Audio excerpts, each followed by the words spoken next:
Dimensions for force न बघता notebook बंद कर.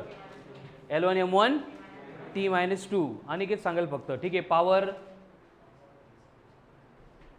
L2M1 T-3. Sit down. Jagtap. Dimensions for potential L2M1 T-3 I-1. Very good. Sit down. Nihal. Dimensions for force T-2. Very good. Sit down. Krishna. Dimensions for charge I1 T1. Very good. Sit down. Ayush. Dimensions for work L2M1 T-2. Sit down. Sakshi. Dimensions for potential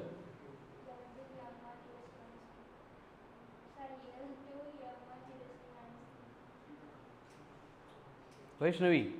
stand up. Dimensions for volume. Potential बघितलं तर volume विचारलं. Volume के क्या होते हैं?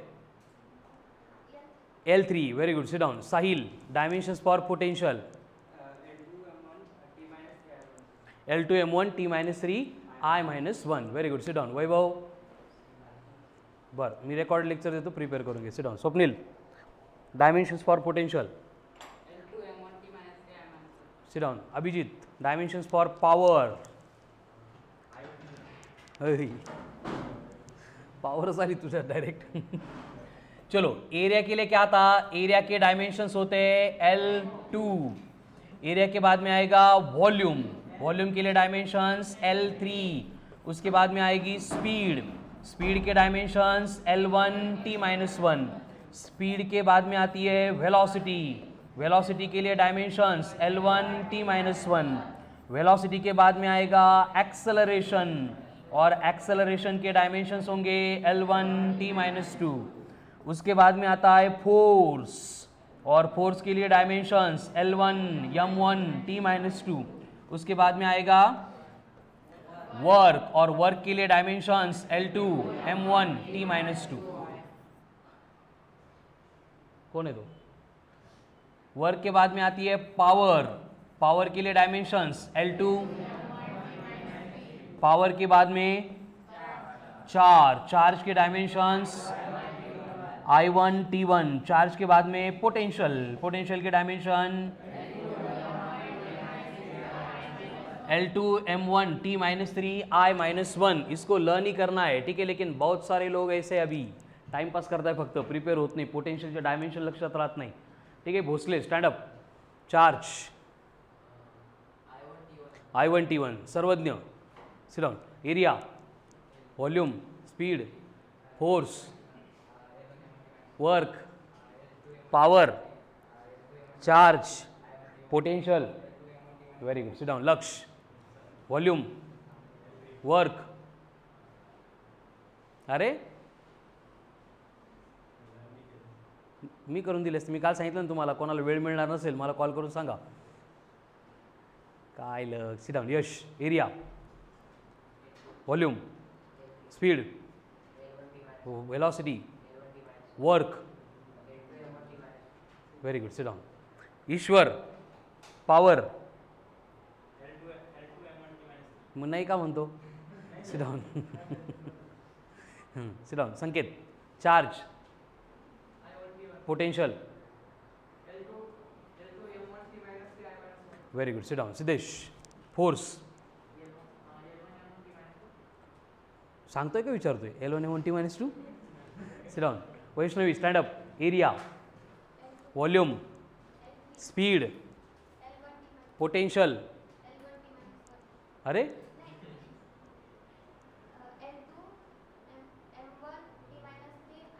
Very good. Sit down. ठीक आहे. हे prepare केले की लक्षात घ्या, डायमेन्शन्स एकदम सोपा टॉपिक होऊन जाईल. पण हे जर नाही आले तर मग किती प्रयत्न केले प्रत्येक क्वेश्चनमध्ये कन्फ्युजन होणार आहे. ठीक आहे. किती सोपं आहे बरं. मला तर 100 नाही 5000 वेळा म्हणायला सांगितलं तर मला भारी वाटतं दिवसभरात. ठीक आहे. Area L2, volume L3, speed L1 T-1, velocity L1 T-1, acceleration L1 T-2, force L1 M1. कारण फिजिक्समध्ये अशा थोड्याफारच गोष्टी आहेत की जिथं मजा येते. बरोबर आहे ना. एकदा हे झालं की आपल्याला काय करायचे सगळीकडं तेच addition, subtraction, multiplication, division, decimal shifting, 10च्या पॉवर सिम्प्लिफिकेशन. तिथे तर आपल्याला काही मजा येत नाही. बरोबर आहे ना. त्यामुळे अशा गोष्टी ज्या काही आहेत ते एकदम एनर्जीनी करायच्या. ठीक आहे. चलो. Area, volume, speed, velocity, acceleration, force, work, charge. Sequence नाही, मी जे विचारतोय ते सांगा. चार्ज म्हटलं L2M1T-3 ते पॉवरचे होते. ठीक आहे. Charge, potential, very good. ठीक है. उसके बाद में हमने डिसाइड किया कि ईच डे हमें 30 फॉर्मूले प्रिपेयर करने. शुरू किया था फ्रॉम फ्राइडे. तो फ्राइडे, सॅटर्डे, संडे, मंडे, आज ट्यूजडे. अगर प्रामाणिकपणे प्रेझेंट राहिले असते, केले असते, 50 फॉर्म्युले प्रिपेअर हो गए होंगे. लेकिन काही लोक ठीक आहे सॅटर्डे संडे गावाकडे पळतात, त्यांच्यामुळे आपण काय केलं, कालपासून परत स्टार्ट केलं होतं. बरोबर. तो कल के 10 फॉर्मूले सबके प्रिपेयर हो गए. चलो पहले लिस्ट लिख लेते हैं. कल क्या क्या दिया था प्रिपेयर करने के लिए. पहले था काइनेटिक एनर्जी. ये सबको आता है. काइनेटिक एनर्जी होती है half of m into V square. अब इसके डायमेंशंस L2M1T-2 कैसे कैलकुलेट किए थे याद है ना, कि फिर से कैलकुलेट करना है. L2M1T-2. उसके बाद में आता है पोटेंशियल एनर्जी. पोटेंशियल एनर्जी था mgh. क्या था, L2M1T-2. उसके बाद में था टॉर्क. क्या था torque, force into perpendicular distance. और उसके लिए डायमेंशंस थे L2M1T-2. उसके बाद में आता है नेक्स्ट पॉइंट लीनियर मोमेंटम. और ये लीनियर मोमेंटम क्या था, product of mass into velocity. और इसके डायमेंशंस थे L1M1T-1, L1M1T-1. उसके बाद में आता है एंगुलर मोमेंटम. क्या था एंगुलर मोमेंटम का formula, angular momentum is equals to mass into velocity into radius. Dimensions बनेंगे L2M1T-1. उसके बाद में कौन था, डेंसिटी. और डेंसिटी के लिए फॉर्मूला था मास अपॉन वॉल्यूम. और डायमेंशंस थे L-3M1. ठीक है. डेंसिटी के बाद में नेक्स्ट आता है लिस्ट में प्रेशर था ना, का कैपेसिटेंस था, हाँ, surface tension. Okay, surface tension. क्या था सरफेस टेंशन, मतलब फोर्स अपॉन लेंथ. और डायमेंशंस थे M1T-2. उसके बाद में कौन था, प्रेशर. क्या था प्रेशर, प्रेशर था फोर्स अपॉन एरिया. उसके डायमेंशंस L-1M1T-2. उसके बाद में स्ट्रेस. स्ट्रेस का भी फॉर्मूला सेम था, force upon area. Dimensions L-1M1T-2. And at the end कौन था 10th वन, इम्पल्स. क्या था इम्पल्स, इम्पल्स था फोर्स इनटू टाइम, जिसके लिए डायमेंशंस थे L1M1T-1. ठीक है. तो ये 10 फॉर्मूले हमें प्रिपेयर करने थे कल की लिस्ट में. सबके हो गए प्रिपेयर. कितने लोगों के प्रिपेयर हो गए, रेज युअर हँड्स. हे जर करत गेले बेटा तर रोज काय होईल ना, फिजिक्स जे स्टडी करतोय आपण ते सोपं वाटायला लागले. पण हे जर 2-4 दिवस नाही केलं ना, मॉर्निंगच्या लेक्चरला बऱ्याच जणांना अनुभव येतो. बरोबर आहे. कधी कधी कळत नाही काय चाललंय म्हणून. फिजिक्सचं लेक्चर आहे का उर्दूचं लेक्चर आहे, काही कन्फ्युजन होऊन जातं. ठीक आहे. ते होऊ द्यायचं नसेल तर हे प्रिपेअर करावं लागेल. ठीक आहे. Very good. लवकर आले बेटा. या ईश्वर हो गए प्रिपेअर. स्टँडअप माझ्याकडे बघून. सरफेस टेन्शन, हां, MVR. Very good. नवीन बनवू का फॉर्म्युला, सरफेस टेन्शन MVR. असं प्रिपेअर करून काय होईल, आपलं डॉक्टर व्हायचं की नाही बरं. मग आपण जर तापीची गोळी पाठ करून गेलो आणि पेशंट आला कशाचा, करोनाचा, हे की नाही, आणि त्याला जर आपण तापीच्या गोळ्या दिल्या तर वर जायचं ना बेटा, कसं होईल, आपलं लायसन्स जप्त होईल. Sit down. यश हो गए prepare. Stand up. Surface tension, very good. Kinetic energy, impulse, pressure, momentum, linear momentum, mass into velocity. Very good. Sit down. ऋतू स्टँड अप. ऋतू कोण आहे, stand up. Linear momentum,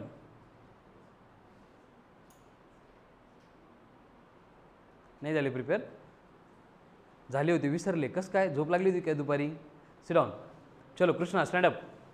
force,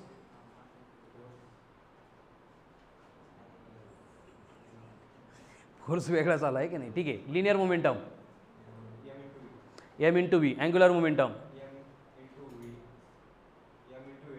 density,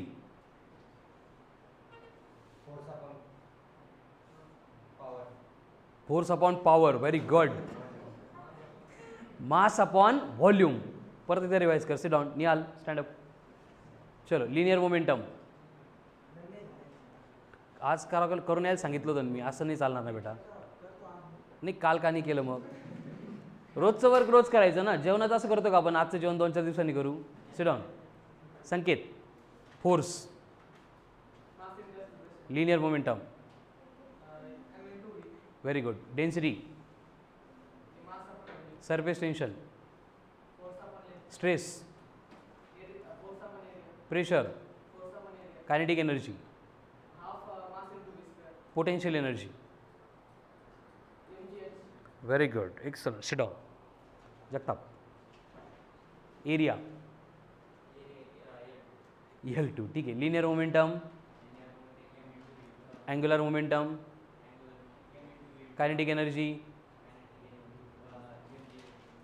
mgh नी गोळ झाला वर खाली झाले बघ. ठीक आहे. Kinetic energy half mv². Potential energy mgh. Density. Force नाही mass upon volume. Sit down. Siddhesh. Surface tension. Pressure. Stress. Linear momentum. Angular moment. Mass into हां हो तर व्ही व्हॉल्यूम नाही तिथं व्हेलॉसिटी आहे. Angular momentum. Density.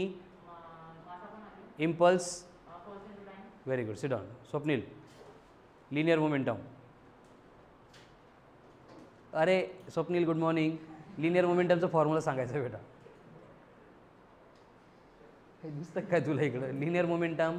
Density. Angular momentum. Sit down. Vinaya. विनयास ना standard. Angular momentum. Density. Very good. Stress. Pressure. Very good. Angular momentum. Impulse. Kinetic energy. Potential energy. Kinetic energy mv². Very good. Sit down. Kranti. Kinetic energy. Potential energy. Linear momentum. Angular momentum. Density. Impulse. Force into time. Very good. Sit down. Sakshi. Density. Potential energy. Kinetic energy. Linear momentum. Angular momentum. mvr. Very good. Sit down. Bhosale. Angular momentum. Force. Very good. Angular momentum. Density. Excellent. Impulse. हुशार आहे मग तू. का बरं एवढे sir करत होता. आता रोज अभ्यास करायचा बाळा असा. हां ठीक आहे. Sit down. किती लोक असे बरं हे नाहीच प्रिपेअर होते. लक्षातच राहत नाही. खूप एफर्ट्स घेतले. 100 वेळा लिहून बघितलं तरी पण लक्षात राहत नाही. कोण कोण असं आज जर असेल 100-200 वेळा लिहून पण जर आपले लर्न होत नसेल याचा अर्थ आपण 10 चुकीच्या पद्धतीने पासआउट झालो आहे. बरोबर आहे ना. ज्यांचे ॲन्सर्स येत नाही ते कोण आहेत. केलंच नाही. बरोबर आहे ना. वाटलं होतं इथून गेल्यानंतर संध्याकाळी करू. बरोबर आहे. रूमवर गेला वाटलं जेवण झाल्यावर करू. बरोबर आहे. जेवण झाल्यावर वाटलं कुठे एवढा त्रास घ्यायचा सकाळी करू. मग सकाळपासून टाईमच नाही मिळाला. बरोबर. हे लेक्चर ते लेक्चर इकडं जायचं. मग ह्या गोष्टीसाठी लक्षात ठेवायचं स्वतःसोबतच्या ज्या कमिटमेंट आहे ना त्या ऑन टाईम फुलफिल करा. तुम्ही डिसाईड करा की तुम्हाला हे प्रिपेअर करायला कधी फ्री टाईम भेटतो आणि कोणत्या वेळेत तुम्ही करणार आहे. आणि हे कमिटमेंट एकदा दिली स्वतःला की कुठलंही वर्क आलं तर ते अवॉइड करून त्या टाईममध्ये हेच करा. आतापासून जर तुम्ही ह्या गोष्टी फॉलो केल्या फिजिक्समध्ये तर फायदा होईल. अभ्यासात फायदा होईल. लाईफमध्ये पण खूप मोठ्या मोठ्या अचिव्हमेंट होतील तुमच्या. कळालं ना. आणि मित्रांमुळे ह्या गोष्टी जर कोणाच्या राहत असतील बसलो तर अभ्यासाला पण स्वप्नीला आला चल म्हटला राहून गेला तर असे मित्र वेळेस सोडून द्या. कळालं ना. ते स्वतः काही करणार नाही आणि आपलं काही होणार नाही. आपली सराउंडिंग अशी असली पाहिजे की आपण फिरायला चाल म्हटलो आणि तो अभ्यास करतोय त्याने नाही म्हटलं पाहिजे. कळालं ना. मग तो खरा मित्र आहे आपला. त्याच्यासोबतून आपला फायदा होणार आहे. नाही तर आपण आत्ताच अभ्यासाला बसलो आणि मग पवार म्हटला ऋषिकेश कुठे एवढा अभ्यास करतो, चल एक राऊंड मारून येऊ. झेंड्यापाशी लई गर्दी झाली क्रांती चौकच्या. मग आपल्या डोक्यात विचार येतो की अभ्यास तर करायचा होता, बट अभ्यास आल्यावर पण करू शकतो, गर्दी परत थोडी बघता येणार आहे, मग चला एक राऊंड मारून येऊ. ठीक आहे, असे मित्र आपल्याला अजिबात नको आहे, ते तुमची प्रोग्रेसच होऊ देणार नाही. साहिल, कळतं की तुला? ठीक आहे, तर ह्या गोष्टी लक्षात ठेवा की नेमकं आपलं प्रिपरेशन का होत नाही. आपण स्वतः रिस्पॉन्सिबल आहे की अजून दुसरं कोणी रिस्पॉन्सिबल आहे? घरच्यांनी आपल्याला कशासाठी पाठवले? गर्दी बघायला पाठवलेलं आहे का? कळालं ना? तर ह्या गोष्टीचा थोडासा विचार करा आणि अभ्यासाला लागा. ठीक आहे, असं कोण आहे की प्रिपेअर करतोय पण होतच नाही? आज जर असेल तर मी सांगितले मला येऊन भेटा, आपल्याकडे खूप सारे वेळ आहेत, बरोबर आहे ना? तुमची प्रिपरेशनची मेथड काय ती आपण समजावून घेऊ, त्यामध्ये काही चेंजेस करायचे असले तर मी तुम्हाला सजेस्ट करतो. ठीक आहे ना? बट तुम्ही हे डिस्कस केलं, येऊन होत नाही, काय प्रॉब्लेम येतोय हा जर डिस्कस केला तर मला काही सोल्युशन सांगायला कळेल, बरोबर आहे ना? अदरवाईज जर मी रिव्हिजन घेतलीच नाही, मी ॲज्युम केलं असतं सगळ्यांची प्रिपेअर आहेत फॉर्म्युले, बट आज जर करायला लागले day by day, after 4 to 5 days काय होईल? ज्यांचे प्रिपेअर झाले होते त्यांचे खूप सारे आन्सर्स यायला लागतील आणि ज्यांचं हेच प्रिपेअर नाही मग ते आन्सरच येणार नाही. कळालं ना? आणि हा पहिला टॉपिक आहे, लक्षात घ्या. हा टॉपिक आला की फिजिक्स कंप्लीट येऊन जातं, पण या टॉपिकमध्ये जर कन्फ्यूज व्हायला लागले तर मग फिजिक्स आहे शेवटी. ऐकायला भेटत असेल ना इकडं तिकडं आता हळूहळू फिजिक्स म्हणजे काय असतं, कसं असतं. ठीक आहे ना? हळूहळू 2-4 महिन्यानंतर लोक तुम्हाला सजेशन द्यायला लागतील, फिजिक्स करायचंच नसतं. कळालं ना? फक्त काय करायचं असतं? बायो आणि केमिस्ट्री करायचं असतं. असे जे सांगणारे असतात ते गेले, लाईनच्या बाहेर आहेत, ते कॉम्पिटिशनमध्येच नाही. मग तुम्हाला डिसाईड करायचं तुम्हाला कुठं राहायचं आहे. बट हे डे 1 पासून जर तुम्ही प्रिपेअर केलं तर होणार आहे. असं वन डे एक दिवस जर गॅप ठेवला निहाल तर अवघड होईल बरं का. रोजच्या रोज प्रिपेअर करायचं. आज ठरवलं आजच प्रिपेअर करायचं. खरंच खूप मोठी गोष्ट आहे बरं ही 10 फॉर्म्युले प्रिपेअर करणं. इम्पॉसिबल होतं का साक्षी, ऋतू? मग का नाही केलं? काय रिझन होतं? स्टँडअप, तुझं रिझन ऐकायचं मला. का नाही केलं प्रिपेअर? खरं प्रामाणिकपणे खरं असेल ते रिझन सांग. लक्षात नाही राहिलं, प्रिपेअर करायचंच विसरून गेलो, असं काही का टाईम नाही मिळाला? केलेले प्रिपेअर असं नाही होऊ शकत. प्रिपेअर केल्यावर लक्षात राहायला पाहिजे ना. आपण गजनी थोडी आहे लगेच विसरायला. मग काय होतं की तुम्ही टेम्पररी वर्क केलं, बरोबर नाही? स्वतःला क्रॉस चेक करा, स्वतःवर जास्त विश्वास ठेवू नका. बऱ्याच वेळा आपल्याला ह्या इल्युजनमुळे खूप कन्फ्युजन होतं, असं वाटतं की येते आपल्याला, बरोबर आहे ना? लेक्चरमध्ये वाचून आपण मोठमोठ्यानं ओरडू सांगतो है ना, kinetic energy ½ mv², potential energy mgh, जाताना वाटतं झाले आपलं सगळं. हे क्रॉस चेक करायचं स्वतःला. एकटे असल्यानंतर एक तर लिहून बघा किंवा आठवायचं ट्राय करा. आपल्याला 10च्या 10 फॉर्म्युले सगळे करेक्ट आठवता की नाही हे रोजच्या रोज क्रॉस चेक करून जर करेक्ट आलं म्हणजे आपलं प्रिपरेशन झालेलं आहे. कळालं ना? Sit down. ज्यांचं पेंडिंग आहे आज लास्ट चान्स आहे तुम्हाला. आज जर नाही केलं तर लक्षात घ्या हे डायमेन्शन्स मग परत प्रत्येक वेळी तेच नोटबुक काढा, मागचा फॉर्म्युला बघा, परत पुट करा, खूप कन्फ्यूजिंग है. ठीक है, चलो तो हम आगे की लिस्ट बढ़ाएंगे. इसके बाद में कुछ डायमेंशंस थे जो कल मैंने इंट्रोड्यूस किए थे लेकिन वो प्रिपेयर करने के लिए नहीं बोला था. ठीक है, आज हमें उनको प्रिपेयर करना है. क्या था पहले लिस्ट में? कैपेसिटेंस था ना पहले, कैपेसिटेंस, उसके बाद रेजिस्टेंस था. नसेल तर पहिला घेऊन टाका. ठीक है, कैपेसिटेंस क्या होता है? कैपेसिटेंस का फॉर्मूला चार्ज अपॉन पोटेंशियल. देखो ये फॉर्मूले अगर लर्न करेंगे एंड उसके ऊपर से डायमेंशंस अगर कैलकुलेट हो रहे हैं तो आगे सारे डायमेंशंस आप खुद से कैलकुलेट कर सकते हैं. मेरी हेल्प की रिक्वायरमेंट ही नहीं है. ठीक है, चलो चार्ज के डायमेंशंस निहाल. T1, very good. तो लिख दिया I1 T1 divided by Vaishnavi. Potential के डायमेंशंस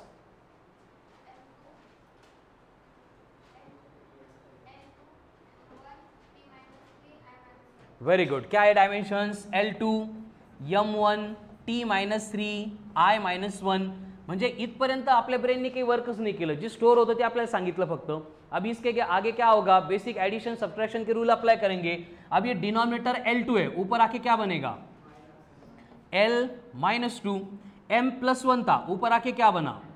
-1. T-3 है, ऊपर आके बनेगा, लेकिन यहाँ पे पहले से +1 है तो +3 + 1 तो ये बनेगा T4. I-1 ऊपर आके बनेगा +1. 1 + 1 क्या बनेंगे? 2. हो गए डायमेंशन्स फॉर कॅपॅसिटन्स.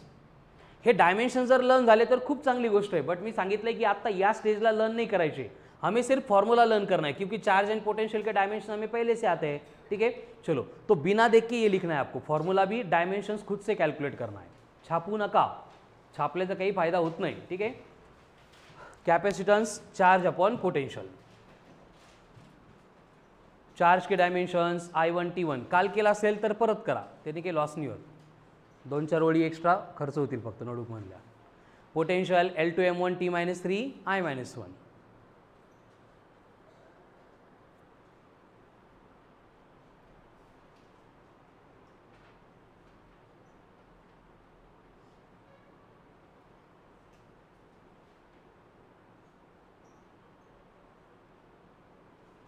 चलो फिनिश्ड। कैपेसिटेंस, आगे डायमेंशंस। कैपेसिटेंस का फॉर्मूला क्या है? Charge upon potential. क्या है capacitance? Charge upon potential, charge upon. अब इसको सिंबॉलिकली अगर रिप्रेजेंट करना है तो कैपेसिटेंस होता है C, चार्ज मतलब Q, पोटेंशियल मतलब V, तो C equals to Q by V। हम ये भी लर्न कर सकते हैं, बट आपल्याला टाइमर आठवत नहीं V फॉर वॉल्यूम था या पोटेंशियल था, इसलिए प्रिपेयर करते टाइम ये करेंगे। Capacitance equals to charge upon potential, यानी कि C equals to Q upon V, where Q is the charge, V is the potential. अब डायमेंशंस आ गए, हम इसका यूनिट भी डिराइव कर सकते हैं। चार्ज है, चार्ज का यूनिट कौन था? कूलम। पोटेंशियल का यूनिट कौन था? वोल्ट। तो कूलम पर वोल्ट को हमने बोला है एज फैराड। क्या बोला है? फैराड नहीं, फैराड, ठीक है। तो कैपेसिटेंस का ऐसा यूनिट क्या होता है? FARAD, फैराड, बट उसको लिखते टाइम सिर्फ हम एफ लिखेंगे। कैपेसिटेंस क्या है उसका unit? Coulomb per volt, and coulomb per volt मतलब फैराड। डायमेंशंस तो हमें कैलकुलेट करना आता है। कैपेसिटेंस के बाद में लिस्ट में नेक्स्ट नंबर आता है रेजिस्टेंस का, और ये रेजिस्टेंस का फॉर्मूला था पोटेंशियल अपॉन करंट। चलो अब पोटेंशियल के डायमेंशन सबको मालूम है, करंट के भी मालूम है, पुट करो और बोलो क्या आते हैं डायमेंशंस।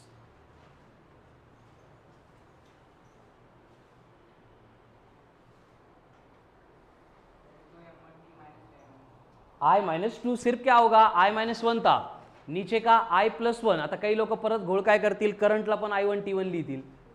करंट मतलब चार्ज नहीं है, करंट अलग है, चार्ज अलग है। करंट के लिए क्या लिखेंगे? हम सिर्फ I1 लिखेंगे। लक्ष्य क्या है answer? M1 L1, very good. Answer आलं की असा आवाज वाढतो बघा। अभिजित, ऋतू, वैष्णवी, विनया, I-2, कृष्णा, नियाल आ गया ना। चलो क्या होगा? पोटेंशियल के क्या होते हैं? L2 M1 T-3 I-1 divided by current है, मतलब कौन है? I1। अब ये I+1 ऊपर जाके -1 बनेगा, तो -1 -1 -2 होता है, यानी कि डायमेंशंस बनेंगे L2 M1 T-3 I-2। ये किसके डायमेंशंस हो गए? रेजिस्टेंस के। कैपेसिटेंस हो गया, रेजिस्टेंस हो गया। अब इसका यूनिट चाहिए। पोटेंशियल का यूनिट कौन? वोल्ट।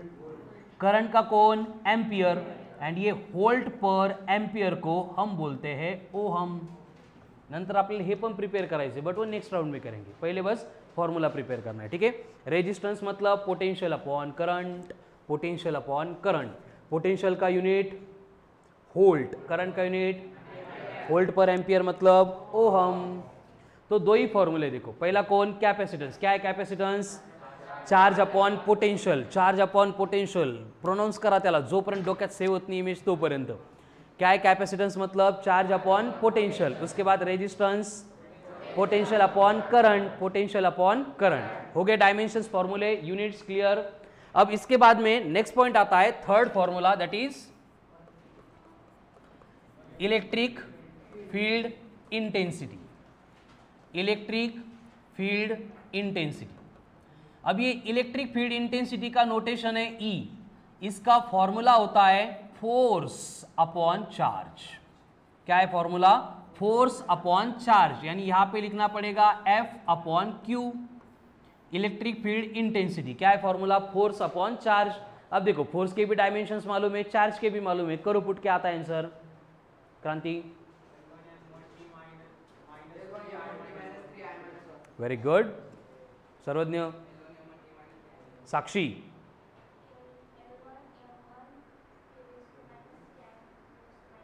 वेरी गुड, करेक्ट है।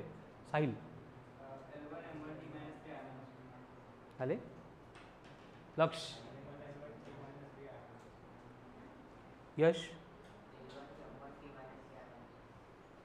पवार, कळते काही? आला आन्सर तुझं? सांग बरं. अरे वा, कसं काय? म्हणजे गावाकडे हुशार होऊन आला तू आणखीन. झालेलं आहे पहिले म्हणून आलं का? Okay. Aniket, I-1, very good. Kranti आहे ना? विनय आन्सरला वेळ लागतोय म्हणजे तुला डायमेन्शन्स आठवत नाही बहुतेक. फोर्सचे काय डायमेन्शन्स, मग फोर्सच्या जागेवर लिहून टाकायचे L1 M1 T-2 upon charge है. स्वप्निल चार्ज के डायमेंशंस I1 T1, तो डिनोमिनेटर में चार्ज था, डिनोमिनेटर में लिख दिया I1 T1 हो गया. अब देखो रूल क्या है, न्यूमरेटर चेंज नहीं होगा, L1 M1 T-2 वो तो सेम रहेगा, बस कोई भी डिनोमिनेटर न्यूमरेटर में आता है तो पावर का साइन चेंज होता है. यानी यहाँ पे T+1 था, ऊपर जाके -1, I+1 था, ऊपर जाके -1. यहाँ पे देखने का बेस सेम है, बेस सेम है तो पावर की क्या होती है, एडिशन. एडिशन का रूल क्या है, दोनों नंबर के साइन सेम है तो खरंच एडिशन, साइन डिफरेंट होती है तो हम सब्ट्रैक्शन करते हैं. यहाँ पे साइन सेम है, -2 -1 -3, यानी कि फाइनल आंसर बनेगा L1 M1 T-3 I-1. ये हो गए dimensions for electric field intensity. कितने लोगों के सेम थे, वेरी गुड. सबके यूनिट बोलो, फोर्स है, फोर्स का यूनिट न्यूटन, अपॉन चार्ज है, चार्ज का यूनिट कूलम, तो इंटेंसिटी का यूनिट होता है न्यूटन पर कूलम, न्यूटन पर कूलम. ठीक है, तो अभी लिस्ट में आज के 3 फॉर्मूले नए ऐड हो गए. कौन कौन, पहले कैपेसिटेंस. आयुष क्या होता है कैपेसिटेंस, चार्ज अपॉन पोटेन्शियल. हे बघा 90% वर्क क्लासमध्येच झालं पाहिजे, त्यामुळे मी जेवढ्या वेळा प्रोनाऊन्स करायला सांगतोय प्रोनाऊन्स करा. कळालं ना, फ्री टाईममध्ये मी बडबड करत नसेल तेव्हा हे सगळे फॉर्म्युले मनातल्या मनात आठवायचं ट्राय करा. कळालं, म्हणजे घरी जाऊन फक्त आपल्याला क्रॉस चेक करायचं काम राहील. आणि हे सगळं काय असतं, आयुष्यभर असं नाही करावं लागत. आपण या पद्धतीनं प्रिपरेशन आजपर्यंत केलं नाहीये, त्यामुळे काय होतं, स्टार्टला टाइम लागतो. काही लोक आहेत सर्वज्ञ वगैरे, बरोबर ना, पहिले 2-4 दिवस एक एक फॉर्म्युला कळत नव्हता, प्रिपेअर होत नव्हता. बट आता नवीन फॉर्म्युला आला की 2 मिनिटात प्रिपेअर होतो. कशामुळे होतो, आपल्या ब्रेनला आपल्याला हे शिकवावं लागतं. लक्षात घ्या, ब्रेनचं एक सगळ्यात मोठं ॲडव्हान्टेज आहे, सगळ्यात मोठं डिसॲडव्हान्टेज आहे. सगळ्यात मोठं ॲडव्हान्टेज काय आहे, ब्रेन कॅन इमॅजिन एनिथिंग. कळालं ना, ब्रेन काही पण इमॅजिन करू शकतो, हे ॲडव्हान्टेज आहे. त्याच्यासोबत अजून खूप मोठे मोठे ॲडव्हान्टेज ते हळूहळू बघू आपण. बट सगळ्यात मोठं डिसॲडव्हान्टेज काय माहिती ब्रेनचं, आपल्या ब्रेनला एकच लँग्वेज कळते. माहिती सगळ्यांना, किती लोकांना आयडिया आहे आपल्या ब्रेनला एकच लँग्वेज कळते. आपल्याकडे ब्रेन आहे, किती लोकांना आयडिया आहे, व्हेरी गुड, सगळ्यांना आयडिया. त्या ब्रेनची जी काही प्रोसेस चालते ही प्रोसेस एकाच लँग्वेजवर चालते. आता लँग्वेज म्हणजे काय असतं बघा, जर फॉर एग्जांपल मैंने व्हाट्सएप पे एखादी वर्कशीट सेंड कर दी PDF, आप व्हाट्सएप पे डाउनलोड करते हो, लेकिन इसको ओपन करने के लिए मोबाइल में क्या चाहिए, पहले से PDF रीडर चाहिए. अगर PDF रीडर है तो वो ओपन कर सकता है, मतलब रीड कर सकता है. PDF रीडर नहीं तो फाइल ओपन ही नहीं होगी. क्या आएगा message, no app can open this file. समझ में आ रहा है ना. तो सेम वे ब्रेन को भी समझने के लिए एक ही लैंग्वेज होती है जी अपन ने बनवली, नेचर मध्येच बनलेली. तो जब तक हम डेटा ब्रेन को in terms of that image नहीं देंगे, अब ब्रेन को डेटा कहाँ से जाता है, हे सगळं आपल्याला फिजिक्स मध्ये स्टडी करायचं आहे. फॉर एग्जांपल सेंसरी ऑर्गन्स होते हैं जिनका काम होता है ब्रेन को इनपुट देना. मालूम है क्या सेंसरी ऑर्गन्स कितने होते, सेंसरी ऑर्गन्स, अरे सेंसरी ऑर्गन्स काय म्हणतो आपण त्याला, सेंसरी ऑर्गन नाही ऐकलं, कान, डोळे, नाक, स्किन, हे काय आहेत आपले सेंसरी ऑर्गन आहेत. नाही काय म्हणतात त्यांना, काय म्हणतात, सेंसरी ऑर्गन्स म्हणतात ना. मग असे न ऐकल्यासारखं का बिहेव करताय, ठीक है. ज्ञानेंद्रिये, हाँ वेरी गुड, क्या म्हणतात, ज्ञानेंद्रिये, जो हमें क्या करते हैं, सेंस देते. समझ में आ रहा है ना. तो ये सेंसरी ऑर्गन का काम होता है ब्रेन को इनपुट देना. बट आपण फिजिक्स क्लास स्किन का यूज करून काही इनपुट देऊ शकत नाही. बुकला टच केलं डोक्यात, असं असतं तर लय भारी झालं असतं है ना. उसके बाद में स्मेल लेके भी हम ब्रेन को कुछ नहीं दे सकते. तो बेसिकली हमारे ब्रेन को यहाँ पे जो इनपुट मिलेगा, एक मिलेगा फ्रॉम आईज, दूसरा मिलेगा फ्रॉम ईयर्स. समझ में आ रहा है. तो होता क्या है, देखो आईज क्या करते हैं, लाइट रेज कलेक्ट करते. समझ में आ रहा है. हमें कोई भी चीज क्यों दिखाई देती है, होती इसलिए है ना, लाइट मुळे, ठीक है. उस ऑब्जेक्ट के ऊपर जाके पहले लाइट इंसिडेंट होता है, इंसिडेंट होने के बाद लाइट रे रिफ्लेक्ट होता है. रिफ्लेक्ट होने वाला लाइट रे हमारे आईज में एंटर करता है. उसमें क्या होता है, आपने 10th में पढ़ा होगा, का डिलीट झालं होतं, ह्यूमन आई पढ़ा होगा ना. क्या होता है, कॉर्निया, प्यूपिल, एकोमोडेशन है ना, आई लेन्स, रेटिना, ऑप्टिक नर्व. नसेल ऐकलं, व्हेरी गुड, सोडून द्या, आपण फिजिक्स मध्ये परत स्टडी करू. तो ये सारे लाइट रे आईज में एंटर करते हैं, उसकी इमेज फॉर्म होती है रेटिना पे, एंड रेटिना ये सारा इनपुट ऑप्टिक नर्व का यूज करके ब्रेन को देती है. समझ में आ रहा है ना। तो ब्रेन उस इमेज के ऊपर एनालिसिस करता है, फिर एनालिसिस के ऊपर से समझ में आता है साइज कितनी है, हाइट कितनी है, लेंथ कितनी है, कलर कौन सा आहे, कळालं ना, या सगळ्या गोष्टी आपल्याला कळतात, ठीक है। सेम वे ईयर्स में क्या होता है, जैसे आईज में पूरे अभी पार्ट्स बोला, ईयर्स में क्या होता है, एक स्क्रीन होती है बस, आई ड्रम बोला जाता है उसको, कानाचा पडदा, आई ड्रम, है ना। जब भी कोई वेव, अभी मैं बड़बड़ कर रहा हूं, क्या हो रहा है कि एक वेव मैं प्रोड्यूस कर रहा हूं, ठीक है। कैसे प्रोड्यूस होता है वेव, घर पे आके ऑब्जर्व करो इसको। हमारे माउथ के अंदर एक एयर कॉलम है, स्फेरिकल एयर कॉलम आहे, कळतंय का। स्फेरिकल एयर कॉलम म्हणजे हवेनी भरलेलं एक स्फीयर आहे तोंडामध्ये आपल्या, ठीक है। तो टंग क्या करती है, उसमें बस अप एंड डाउन इतनी मूवमेंट करती है।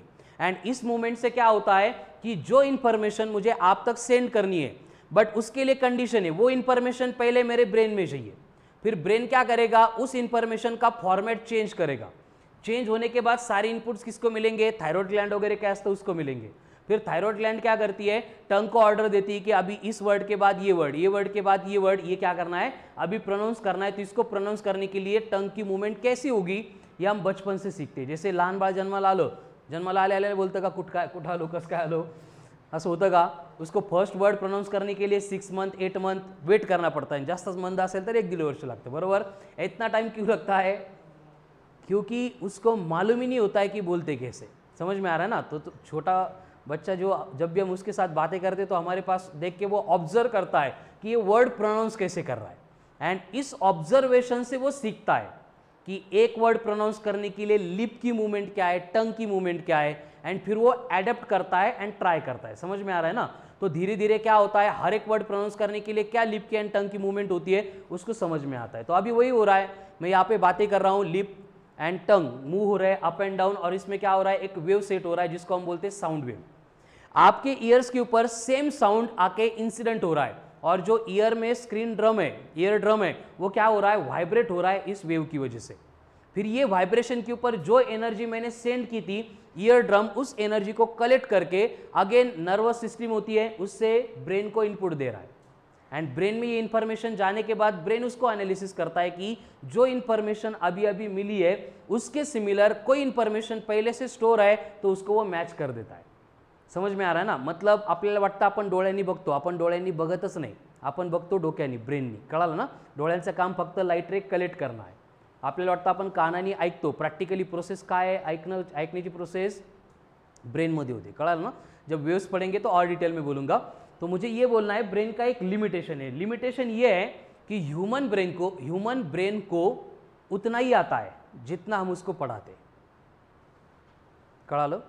जो चीज़ें हम उसको नहीं पढ़ाएंगे वो उसको नहीं आएगा। जैसे फॉर एग्जांपल अभी मैं मराठी, हिंदी, इंग्लिश 3 लैंग्वेज में बोलूँगा, सबको समझ में आएगा क्योंकि ये तीनों लैंग्वेज हमने पढ़ी है, समझ में आ रहा है। लेकिन अगर इस लैंग्वेज को छोड़ के मैं अगर कन्नड़, तमिल में स्टार्ट हो जाऊँगा तो क्या होगा, सुनाई नहीं देगा, क्या सुनाई देगा, समझ में नहीं आएगा।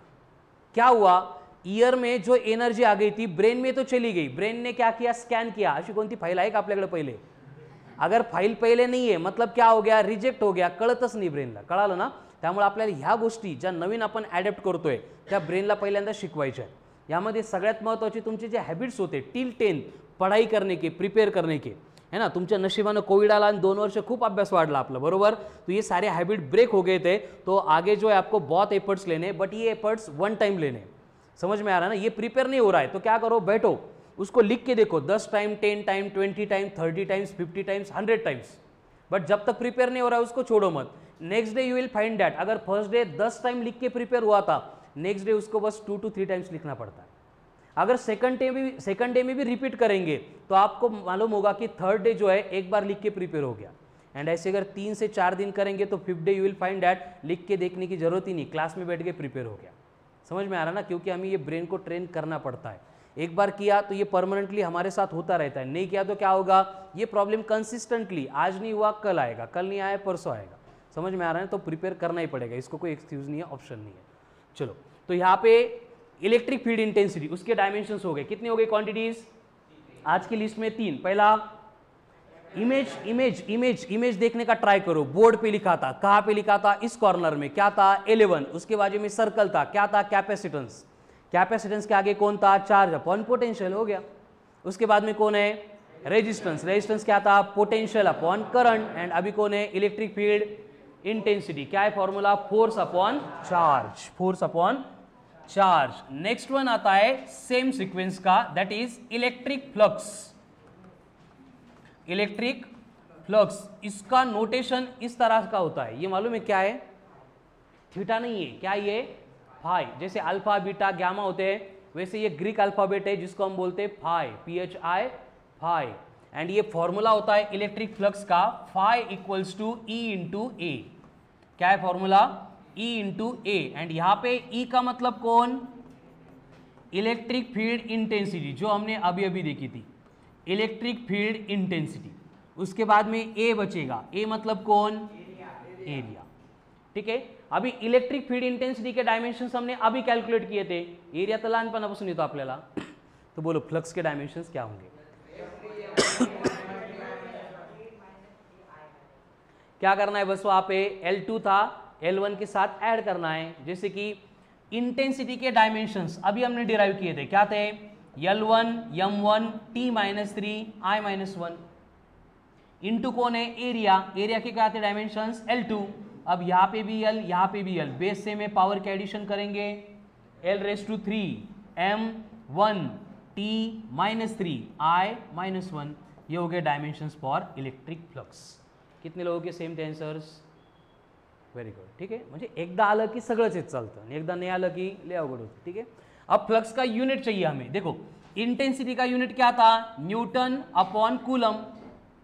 एरिया का यूनिट क्या होता है? Metre square. यानी इलेक्ट्रिक फ्लक्स का यूनिट क्या आ रहा है? न्यूटन मीटर स्क्वायर पर कूलम। क्या यूनिट? न्यूटन मीटर स्क्वायर पर कूलम, न्यूटन मीटर स्क्वायर पर कूलम। तो अब लिस्ट में आज के 4 फॉर्मूले हो गए। पहला कौन है? क्या है? कैपेसिटेंस मतलब चार्ज अपॉन। सेकंड कौन है? रेजिस्टेंस। कौन है resistance? Potential upon current. Third कौन है? Electric field intensity. क्या है electric field intensity? Force upon charge. And last one कौन है? Electric flux. क्या है इलेक्ट्रिक फ्लक्स मतलब? Electric field intensity into area. Once again, capacitance charge upon potential, resistance potential upon current, then next electric field intensity force upon, and electric flux electric field intensity into area, या फिर E into A बोलो, where E मतलब electric field intensity, ए मतलब area. लिख के हो गया। चलो अभी नेक्स्ट 15 नंबर पे मैग्नेटिक इंडक्शन। Magnetic induction. अब ये मैग्नेटिक इंडक्शन को हम B से डिनोट करते हैं और इसका फॉर्मूला है force upon current into length. क्या है formula? Force upon current into length. अभी फोर्स के, करंट के, लेंथ के, सबके डायमेंशंस आपको मालूम है, तो बोलो मैग्नेटिक इंडक्शंस के डायमेंशंस क्या होंगे?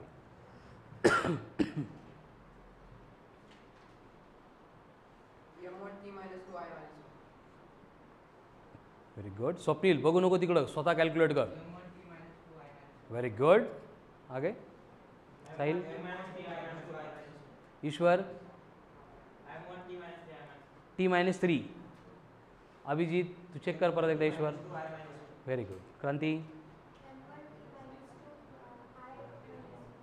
विनया नाही आले, वैष्णवी, रितू, आयुष, संकेत आले ना? नाही आले? हे बघ, force L1 M1 T-2 upon current I1, length L1। कर आले पाहिजे। जगताप नाही? अनिकेत नाही आले अजून? निहाल करा आले पाहिजे पटपट। लक्ष बोल ना फिर। Very good. Sakshi correct. L1 ऋतु,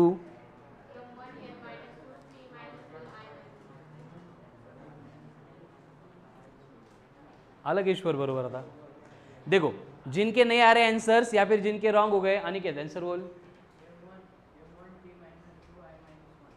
वेरी गुड। जगताप सेम है। संकेत, निहाल, चलो बोर्ड पे ध्यान दो। फोर्स है साक्षी, फोर्स के dimensions L1 m1 t raise to, लिख दिया L1 m1 t minus to. यहाँ तक सबका क्लियर था। अभी डिनोमिनेटर में ये कौन है, I का मतलब कौन, करंट। करंट के डायमेंशंस I1 होते हैं ईश्वर, I1 T1 नहीं, एवढा घोळ करू नका। चार्ज के I1 T1, करंट के कौन है सिर्फ I1। वैभव लेंथ है, मतलब क्या लिखना पड़ेगा, L1। तो L1 अपॉन L1 है, कट हो जाएगा। सिर्फ डिनोमिनेटर में I+1 है, ऊपर जाके बनेगा -1। तो डायमेंशंस आ गए m1 t minus to I minus one, m1 t minus to I minus one. कितने लोगों के सेम थे? अरे सांगताना तो वेगळेच ऐकत होतो मी। गुड। तो मैग्नेटिक इंडक्शन हो गया, ठीक है। अभी आगे जो है थोड़े से इंपॉर्टेंट है, टाइम लगेगा आपको समझने के लिए शायद से। मैग्नेटिक इंडक्शन समझ में आ गया सबको? मैग्नेटिक इंडक्शन के बाद में नेक्स्ट फॉर्मूला आता है फॉर मैग्नेटिक फ्लक्स। देखो इलेक्ट्रिक फ्लक्स वेगड़ा है, मैग्नेटिक फ्लक्स वो भी डिफरेंट है। मैग्नेटिक फ्लक्स होता है, इसका नोटेशन है फाई, एंड इसका फॉर्मूला होता है B इंटू ए। क्या है फॉर्मूला? B इंटू ए। अब B का मतलब जो अभी हमने देखा था, क्या देखा था, मैग्नेटिक इंडक्शन। ए का मतलब कौन, एरिया। चलो करो डायमेंशंस कैलकुलेट। करेक्ट है, करेक्ट है, करेक्ट है। सिर्फ क्या करना है, एक L2 जो पहले नहीं था अब ऐड करना है। देखो निहाल, B के डायमेंशंस अभी कैलकुलेट किए हमने, क्या थे, m1 t minus to I minus one into area है। एरिया के डायमेंशंस L2, तो सिर्फ यहाँ पे L2 लिखना है, उसको बाद में स्टार्ट में लेके आएंगे। तो L2 m1 t minus to I minus one, ये हो गए डायमेंशंस फॉर मैग्नेटिक फ्लक्स। अब ये जो मैग्नेटिक फ्लक्स है इसका यूनिट होता है वेबर। मैग्नेटिक फ्लक्स है उसका यूनिट कौन है, वेबर, ठीक है। ये वेबर के डायमेंशंस हमें बाद में लगने वाले हैं, ठीक है। क्या है वेबर के dimensions, L2 m1 t minus to I minus one. तो लिस्ट में 16 फॉर्मूले हो गए स्टार्ट से। फर्स्ट वन कौन था, क्या होता है कैपेसिटेंस, चार्ज अपॉन पोटेंशियल। उसके बाद में रेजिस्टेंस, क्या था रेजिस्टेंस, पोटेंशियल अपॉन करंट। उसके बाद electric field intensity, force upon charge. Then electric flux, electric field intensity into area, मतलब E इंटू ए। उसके बाद में नेक्स्ट मैग्नेटिक इंडक्शन, क्या था magnetic induction, force upon current into length. And उसके बाद में मैग्नेटिक फ्लक्स, क्या होता है magnetic flux, B into A, मतलब मैग्नेटिक इंडक्शन इनटू एरिया। फिर से from start, capacitance, charge upon potential, charge upon potential, charge upon resistance, potential upon current, resistance, potential upon current. उसके बाद में electric field intensity, force upon charge. Then electric flux, E into A. E का मतलब electric field intensity, A का मतलब area. उसके बाद magnetic induction, force upon current into length, force upon current into. Magnetic induction के बाद में magnetic flux, B into ए। B का मतलब मैग्नेटिक इंडक्शन, A का मतलब एरिया। एंड इस मैग्नेटिक फ्लक्स का यूनिट क्या था, वेबर। मतलब जो मैग्नेटिक फ्लक्स के डायमेंशंस वही वेबर के डायमेंशंस होंगे, ठीक है। अभी लिस्ट के सबसे इंपॉर्टेंट डायमेंशंस आएंगे, दैट इज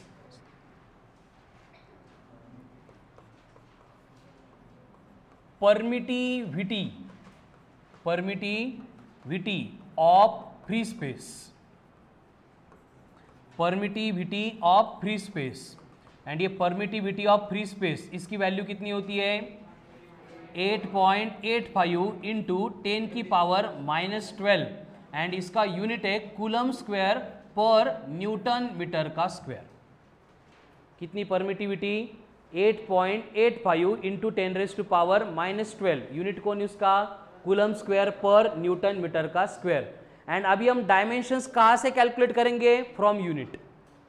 यूनिट से हमें डायमेंशंस कैलकुलेट करने। तो कूलम दिया है, कूलम किसका यूनिट है, चार्ज का, यानी कूलम को रिप्लेस करेंगे विथ I1 T1। न्यूटन किसका यूनिट है, यानी न्यूटन को रिप्लेस करेंगे with L1 M1 T minus two. Metre किसका यूनिट है, लेंथ का, तो उसको रिप्लेस करेंगे विथ L1। यह वैल्यूज पुट करा एंड यहाँ पे पुट करने के बाद डायमेंशंस क्या आते हैं बोलो। मागचं बघून सांगू नका, परत कॅल्क्युलेट करा. संकेत फिर से सॉल्व कर. सर्वज्ञ परत सॉल्व कर. हां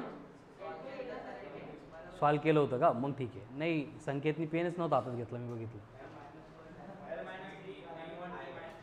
T3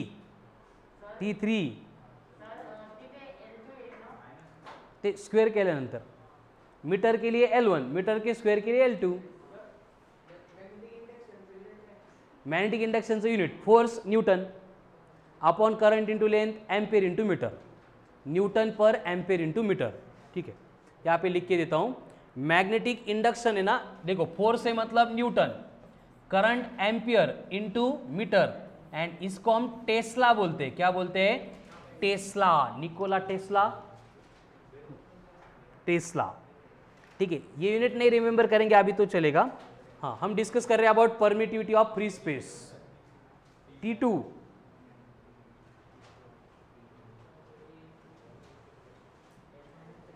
चला क्रांती आले.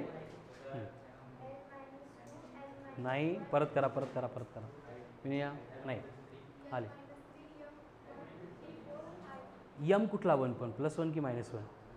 नाही, यम -1 पाहिजे, बाकी करेक्ट आहे. व्हेरी गुड, करेक्ट आहे. क्रांती परत सोडव तू. Abhijit very good. निहाल आगे. सर्वज्ञ आत्ता सॉल्व करून आले ना. ऋतू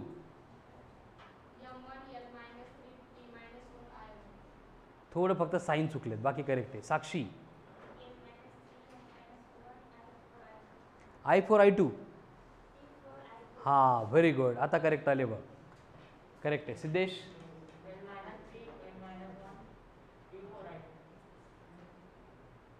आयुष असं मग मी घेऊ शकतो. संकेत सॉल्व करके आए ना, तो सॉल्व करके आने के बाद कॉन्फिडेंस ही अलग होता है. ठीक है, भारी वाटतं आपल्याला एकदम. बघून काय कोण पण सांगू शकतो. Krishna very good. ठीक है, देखो कूलम का स्क्वायर कर रहे हैं मतलब I1 T1 का स्क्वायर होगा मतलब पावर को मल्टीप्लाई करेंगे, क्या बचेगा? I2 T2. न्यूटन उसके डायमेंशंस लिख देंगे L1 M1 T-2. मीटर का स्क्वायर है मतलब लेंथ बनेगी 2 टाइम्स, तो बनेगा L2. अब यहाँ पे देखो डिनोमिनेटर में L बेस सेम है, पावर की क्या होती है? एडिशन, यानी कि L⁻² बनेगा 3, M⁻² बनेगा 1, T⁻² बनेगा -2. यहाँ तक क्लियर है? अभी वही रेगुलर रूल, डिनोमिनेटर न्यूमिनेटर में आया तो पावर का साइन रिवर्स, मतलब L3 था ऊपर आके -3, M+1 था ऊपर आके -1, अब T-2 है ऊपर आके +2 बनेगा, बट ऊपर पहले से +2 है, 2 + 2 4, तो ये बनेगा T4 I2. ये हो गए dimensions for epsilon not. And जो 10 की लिस्ट थी हमारी स्टार्ट में, इसको उसमें ऐड करना है, मतलब कल से ये भी हमें डायमेंशंस के साथ लर्न करना है. ठीक है, परमिटिविटी उसके dimensions L-3 M-1 T4 I2. Permittivity के dimensions L-3 M-1 T4 I2, L-3 M-1 T4 I2. तो लिस्ट हमारी 17 तक आ गई, मतलब आज के 7 फॉर्मूले हो गए. ठीक है, पहला कौन था? कैपेसिटेंस. क्या था कैपेसिटेंस? Charge upon potential. आगे कौन था? रेजिस्टेंस. क्या था रेजिस्टेंस? मतलब पोटेंशियल अपॉन करंट. उसके बाद में electric field intensity, force upon charge. उसके बाद इलेक्ट्रिक फ्लक्स. क्या था? Electric field intensity into area, E into A. उसके बाद मैग्नेटिक इंडक्शन. क्या होता है magnetic induction? Force upon current into length. Then magnetic flux B into A. B का मतलब मैग्नेटिक इंडक्शन, A का मतलब एरिया. उसके बाद में आती है परमिटिविटी. इसका नोटेशन क्या है? हे ते अल्फा बीटा सारखंच आहे. ठीक है ना, म्हणजे ग्रीक अल्फाबेट आहे. इप्सिलॉन कैसे रीड करेंगे इसको? एंड याच्यासोबत 0 आहे म्हणून इप्सिलॉन नॉट म्हणा किंवा इप्सिलॉन 0 म्हणा. इप्सिलॉन 0 कितना है? 8.85 इंटू 10⁻⁻12. यूनिट क्या है उसका? कूलम स्क्वायर पर newton metre square. And dimensions L-3 M-1 T4 I2, L-3 M-1 T4 I2. Clear है? अब इससे भी ज्यादा इंपॉर्टेंट नेक्स्ट वन आता है, that is permeability. Permittivity and permeability, confuse नाही व्हायचं, दोन्ही वेगळ्या टर्म्स आहे. परमिएबिलिटी ऑफ फ्री स्पेस, वहां पे इप्सिलॉन नॉट था, यहाँ पे कौन है म्यू नॉट. म्यू तर माहित असेल सगळ्यांना, 0 आ गया इसके लिए म्यू नॉट. इसकी वैल्यू होती है 4 पाई इंटू 10 की power -7 weber upon ampere into metre.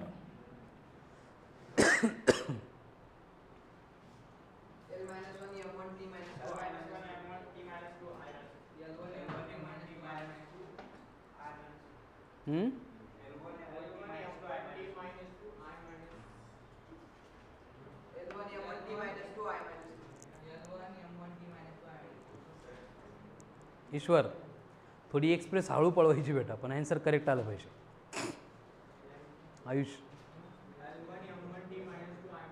कहाँ से, मैंने बोला था ना वो वेबर इंपॉर्टेंट है, तो यहाँ पे वेबर के डायमेंशंस पुट करने. याद है वेबर के dimensions L2 M1 T-2 I-1, मतलब फ्लक्स के जो थे वही वेबर के.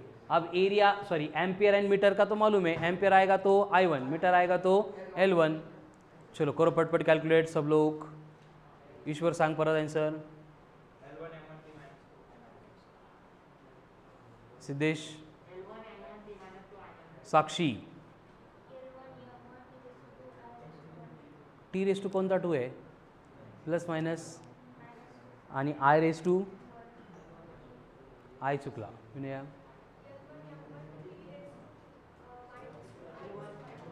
-2 ना, करेक्ट. स्वप्नील, I-2. देखो बोर्ड पे ध्यान दो. वेबर, वेबर के डायमेंशंस तो मैंने लिख के दिए, डायरेक्ट पुट करेंगे. क्या है L2 M1 T-2 I-1. यहाँ तक क्लियर है सबको. अब डिनोमिनेटर में एम्पियर है, एम्पियर किसका यूनिट, करंट का, तो उसकी जगह पे कौन आएगा I1. इंटू मीटर है, मीटर किसका यूनिट है, लेंथ का, तो उसकी जगह पे कौन आएगा L1. अभी क्या होगा, बस डिनोमिनेटर न्यूमरेटर में जाएगा, तो ये L2 M1 T-2 I-1 पहले से था. L+1 ऊपर चला गया -1, I+1 ऊपर चला गया -1. अब यहाँ पे L, यहाँ पे L, बेस सेम है, पावर के एडिशन है. 2 - 1 L1 M1 T-2 -1 -2.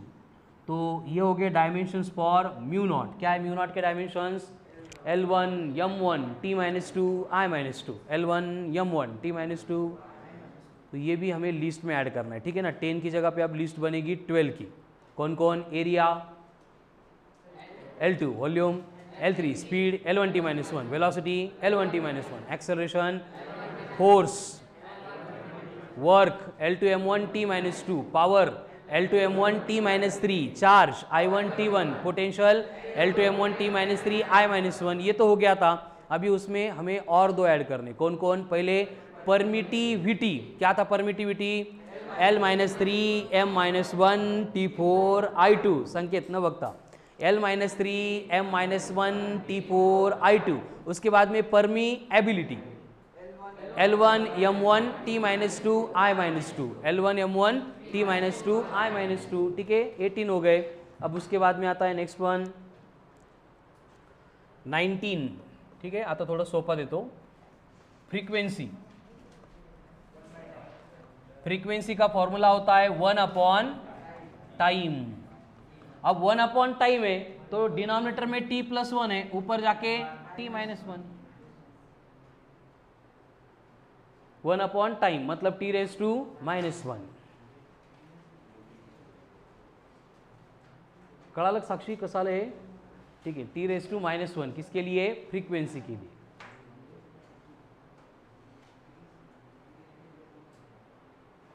काय प्लॅन आहे,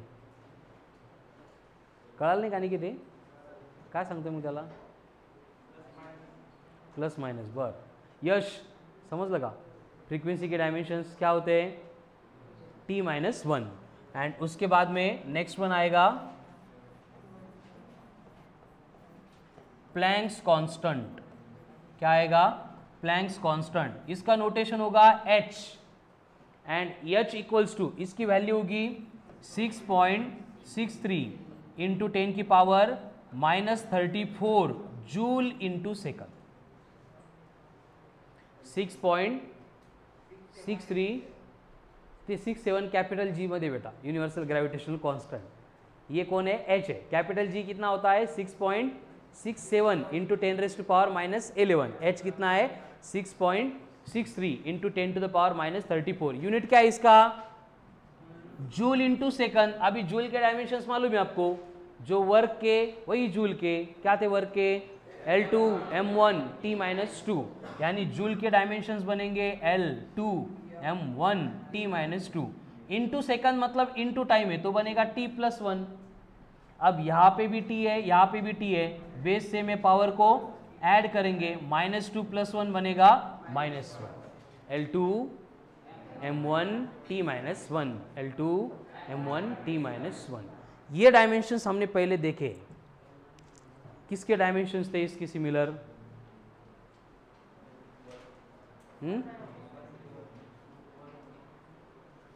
वर्क नहीं था, वर्क L2 M1 T-2 था। L2 M1 T-1 कहाँ पे था? नोटबुक मध्ये नाही, डोक्यात शोधा। L2 M1 T-1 कहाँ पे था? टाका स्कॅनिंगला, कुठे मॅच होती image? L2 M1 T-1 angular momentum, very good, m into V into R. उसके डायमेंशंस क्या थे? L2 M1 T-1। ठीक है, यानी कि अब तक जो हमने डिस्कस किया उसके ऊपर से हम यहां पे लिख सकते हैं कि वर्क, देन काइनेटिक एनर्जी, उसके बाद पोटेंशियल एनर्जी या फिर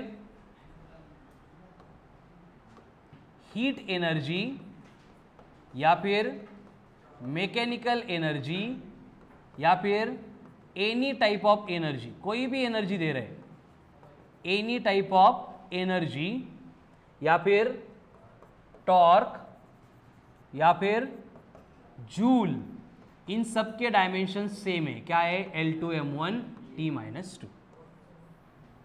वर्क के डायमेंशंस याद है क्या थे? L2 M1 T-2। Kinetic energy याद है? L2 M1 T-2। Potential energy L2 M1 T-2। Torque L2 M1 T-2। उसके बाद जूल तो उसका यूनिट है, तो क्या रहेंगे? L2 M1 T-2। मतलब ये सारे क्वांटिटी के डायमेंशंस क्या होते हैं?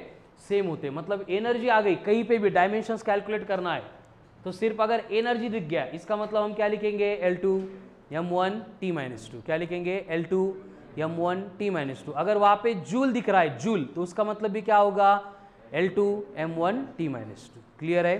तो स्टार्ट से देखो, हमने पहले देखा है 7 फंडामेंटल क्वांटिटीज। कौन सी? Length, mass, time, temperature, electric current, amount of substance, luminous intensity. Length का यूनिट मीटर, मास का यूनिट किलोग्राम, टाइम का temperature, electric current, amount of substance, luminous intensity. Length के लिए हमने सिंबल्स बनाए थे। लेंथ आ गई, मास आ गया, टाइम आ गया, temperature, electric current, amount of substance, luminous intensity के लिए कोई सिम्बॉल्स नाही आहे। ठीक आहे, हे किती लोकांना आठवत नाही आहे, किती लोकांचं प्रिपेयर होत नाही आहे आणि कळत नाही आहे फंडामेंटल क्वांटिटीज 7 सबका हो गया। तो देखो फंडामेंटल क्वांटिटीज हो सकती है तो डिराइव्ड क्वांटिटी भी हो सकती है। करना क्या पड़ेगा? रेगुलर वर्क करना पड़ेगा। ठीक है, फंडामेंटल क्वांटिटी आता एवढी भारी का वाटायला लगते? क्योंकि उसको 3-4 लेक्चर से पहले हमने पढ़ा है ना, तो रोज आके वही प्रोनाउंस कर रहे हैं। सेम अगर घर पे भी आप बाकी सारी क्वांटिटी को नंबर ऑफ टाइम्स रिवाइज करेंगे तो इनके साथ भी उतना ही फैमिलियर हो जाएंगे। ठीक है, उसके बाद में डिराइव्ड क्वांटिटीज में हमने डिसाइड किया था पहले 10 नहीं, अभी 12 क्वांटिटीज जिनको हम डायमेंशंस के साथ लर्न करेंगे। कौन कौन? Area, volume, speed, velocity, acceleration, force, work, power, charge, potential, permittivity, L-3, M-1, T4, I2, परमीएबिलिटी, L1 M1 T-2 I-2 हो गया। एंड उसके बाद में हमें फॉर्मूले प्रिपेयर करने थे। ठीक है, कल के लिस्ट में कितने थे? 10। कौन से? पहले काइनेटिक एनर्जी क्या होता है? Half mv²। उसके बाद दूसरा पोटेंशियल एनर्जी क्या थी? mgh। उसके बाद टॉर्क क्या था? फोर्स इंटू परपेंडिकुलर डिस्टेंस, उसके बाद linear momentum mass into velocity, angular momentum mass into velocity into radius, उसके बाद में डेंसिटी मास अपॉन वॉल्यूम, उसके बाद pressure force upon area, stress force upon area, last में कौन था इम्पल्स, इम्पल्स क्या था फोर्स इंटू टाइम। हो गए 10 फॉर्मूले, सरफेस टेंशन राहिले, ठीक है हो गए 10 फॉर्मूले। Kinetic energy, potential energy, surface tension, torque, linear momentum, angular momentum, pressure, stress, impulse and और कौन एक डेंसिटी। हो गए, ठीक है। ये कल की लिस्ट में थे, आज कौन कौन ऐड हुआ, आज बड़े बड़े ऐड हो गए फॉर्मूले, ठीक है। Capacitance charge upon potential, resistance potential upon current, electric field intensity force upon charge, electric flux E into A, E का मतलब इलेक्ट्रिक फील्ड इंटेंसिटी, ए का मतलब एरिया, उसके बाद में magnetic induction force upon current into length, then magnetic flux B into A, B का मतलब magnetic induction, ए का मतलब एरिया, उसके बाद परमिटिविटी वो तो लिस्ट में अभी L-3 M-1 T4 I2, value कितनी थी उसकी 8.85 इंटू 10⁻⁻12 कूलम स्क्वायर पर न्यूटन मीटर का स्क्वायर, उसके बाद में परमीएबिलिटी वो भी लिस्ट में अभी L1M1 T-2 I-2, L1M1 T-2 I-2, value कितनी थी 4 पाई इंटू 10⁻⁻7 वेबर पर ampere into metre, and last में हमने क्या किया प्लैंक्स कांस्टेंट कितना है 6.63 इंटू 10⁻⁻34 जूल इंटू सेकंड, तो डायमेंशंस आ गए उसके, ठीक है वो नहीं लर्न करेंगे, ठीक है। उसके बाद फ्रीक्वेंसी क्या था 1/टाइम मतलब T-1, हो गए 20 की लिस्ट कंप्लीट।